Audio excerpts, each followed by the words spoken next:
Or kaya kayo nag-apply ng mga lisensya dito sa pickup ay para may maparentahan po kayo na mga lisensya po ninyo? Kasi napakadami po, Miss Diskaya, yung inyong proyekto kung saan-saan na, daig nyo pa yung gobyerno. Imposible naman ho, yung equipment nyo rito, may equipment kayo dito, napakadami yung equipment. Tama po yung sinasabi ni Senator Tito Soto na sa isang lugar, napakadami yung equipment, sa iba't ibang lugar. So, ano ang purpose na napakaraming kumpanya? What is that?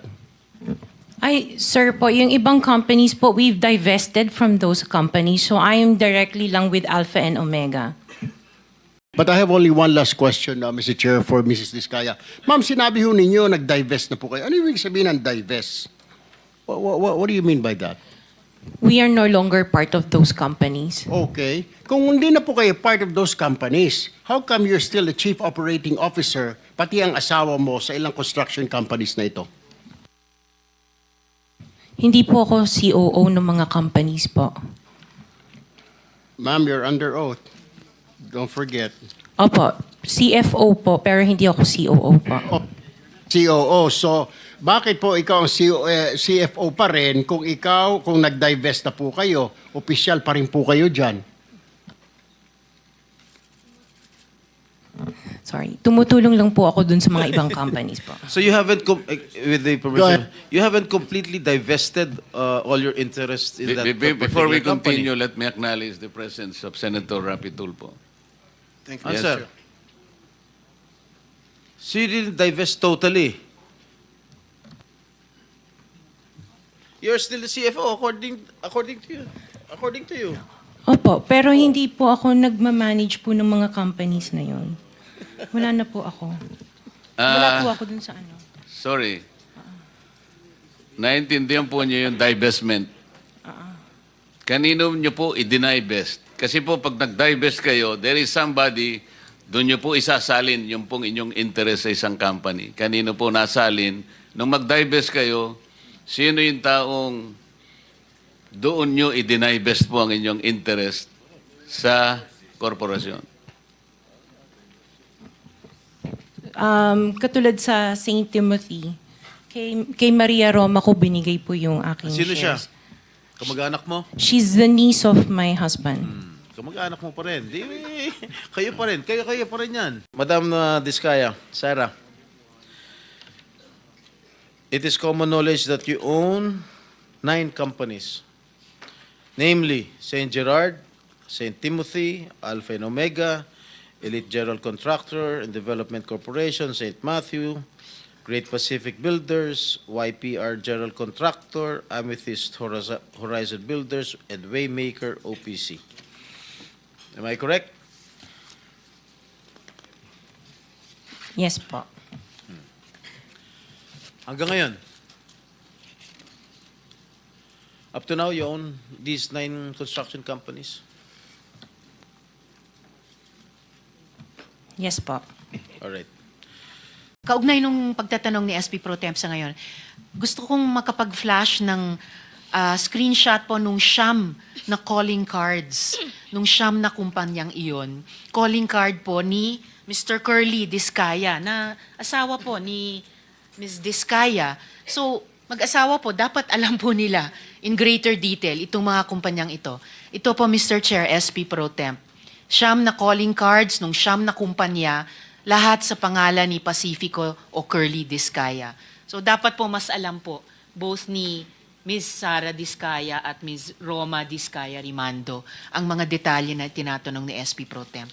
Salamat, Mr. Chair, Thank you, at SP Pro thank you, Temp. Senator Risa. Okay, for the record, yung may-ari ng St. Gerard Construction, nandun yung pangalan ng asawa mo, Pacifico Diskaya. Okay? Doon sa St. Timothy, sino may-ari ng St. Timothy? Ikaw si Rimando, no? Kamag-anak mo si Diskaya, correct? Sabi mo, pamangkin mo. Tama? And who is this Maritoni Miligrito, the owner of Elite General Contractor? Who is this? Answer. Pinsan ko po, Mr. Chair. From the left pocket to the right pocket. St. Matthew. Nandito yung asawa mo, Pacifico Discaya. Great Pacific. Oh, ikaw, nandyan ang pangalan mo, oh. Si Sarah Rowena Discaya. Kaya hindi mo mapapagkaila, eh. YPR General Contractor. Nandito rin ang pangalan mo. Miss Sarah, alam mo, huwag ka magsisinungaling, ha? Amethyst Horizon. Sino si Amethyst Horizon? Sino si John Brian Eugenio? Who is he? Sagutin mo, Miss Rimando. I didn't know, Mr. Chair. Oh, Madam Sara. He's one of our employees. Oh, dami. Waymaker. Sino si Gerald William Discaya? He's my eldest son. Okay. Alpha Phi Omega, yan, asawa mo. So, you confirm, lahat ng siyam na yan,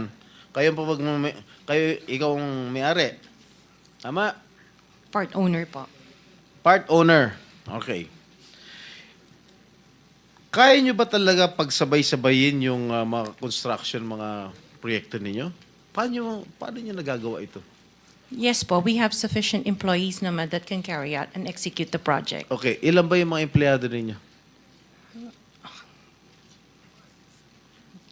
In the office po, mga 200 plus. So, just one question addressed to Ms. Rimando. Ms. Rimando, bago ka naging CEO ng St. Timothy, ano naging trabaho mo? Nagtrabaho din po ako sa St. Gerard, Mr. Chair. Ano trabaho mo sa St. Gerard? HR Manager po, Mr. Chair. HR? Ano ibig sabihin ng HR for the education of the public? Human Resource po. Tapos naging CEO ka ng St. Timothy. Yes po. Sino pinakikinggan mong boss? Sino pinakikinggan mong boss? Pinakikinggan ko pong boss. Ikaw ba ang boss ng St. Timothy o meron kang pinakikinggan na iba? Di ba si Madam Sara? Ay, hindi po. Regarding po sa St. Timothy, ako po. O sa St. Gerard? Sa St. Gerard po, wala na po akong ano doon. So Mr. ikaw Chair. nasusunod? Opo, Mr. Chair. Alright. Sige. Miss Rimando, kanina sila mo, bago ka naging CEO ng St. Timothy, naging HR ka, magkano sweldo mo?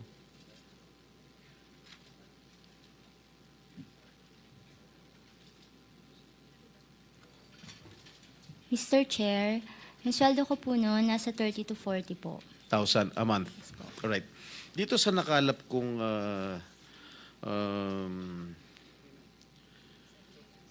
SEC, ang amount paid sa